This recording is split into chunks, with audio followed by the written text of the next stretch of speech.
वेश्यावृत्ति अपनाना। ऐसा कहा तो पीपा जी ने भी सही स्वीकृति दे दी। बोले देवी जैसे तुम चाहो, ऋण तो होना ही है। इन्होंने कहा बोले हम तो नीचे बैठ जाएंगे और तुम कोठे में ऊपर बैठ जाना, और कोठे में ऊपर बैठ करके साजो श्रृंगार कर लो। कोई जन आवेगा तो हम उसे धन लेंगे और धन लेकर के उसको ऊपर भेज देंगे और उस धन से संतों की सेवा करेंगे। ऐसा कहा। संत सेवा के लिए अपने आप को बेचने की स्थिति श्री सीता सहचरी जी के चित्त में बन गई। सीता सहचरी जी ऊपर बैठी हैं और नीचे की ओर जब ये बैठे, हालांकि अलग अलग संतों से अलग अलग चर्चा सुनने को मिलती है, लेकिन यहाँ पर हमारे चित्त में तो एक बात यही आती है। श्री ठाकुर जी डगमगाने लगे, डोल गई इनकी चित्तवृत्ति। महाराज दौड़ पड़े, सेठ का वेश बनाया, पोटली ली सोने के सिक्कों की और पीपा जी के हाथ में थमाई और दे करके ऊपर की ओर जब गए तो सीता सहचरी जी बैठी हैं। बोले आइए आप विराजिए, मैं सेवा में तैयार हूँ। और जो हाथ जोड़ करके कहा सेवा में तैयार हूँ, वो कमल नयन भगवान के नेत्रों से अश्रुपात होने लगा। और अब तक तो सेठ थे, वह सेठ जी वही महाराज चतुर्भुज रूपधारी श्री द्वारकाधीश के रूप में प्रकट हो गए। बोल द्वारकाधीश भगवान की, प्रकट हो गए और कहा देवी धन्य है, धन्य है। पीपा जी तुम्हारी भक्ति भक्ति नहीं, भक्ति की चरम सीमा है, चरम सीमा जिसको कोई प्राप्त नहीं कर सकता। धन्य है तुम्हारे चित्त में संत सेवा के लिए ऐसी भावना बनी कि अपने आप को बेच करके मैं ऐसा कैसे देख सकता हूँ। हाथ जोड़ करके महाराज ठाकुर जी के चरणों में गिर गई।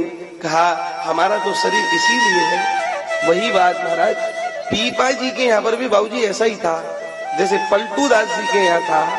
पलटू धुनिया जात का निस दिन धुने कपास, और जे दिन संत न आवही ते दिन करे उपास। संत आते तो घर में रसोई बनती थी और संत ना आवे तो रसोई नहीं बनती।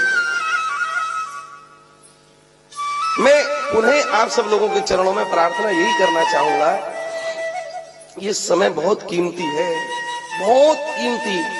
आप कितना भी रोक लेना, कितना भी बढ़िया बढ़िया प्रसाधन का प्रयोग कर लेना, हाँ सुंदरता बढ़ सकती है, पर वृद्धावस्था की ओर जाने से आप अपने आप को नहीं रोक सकते।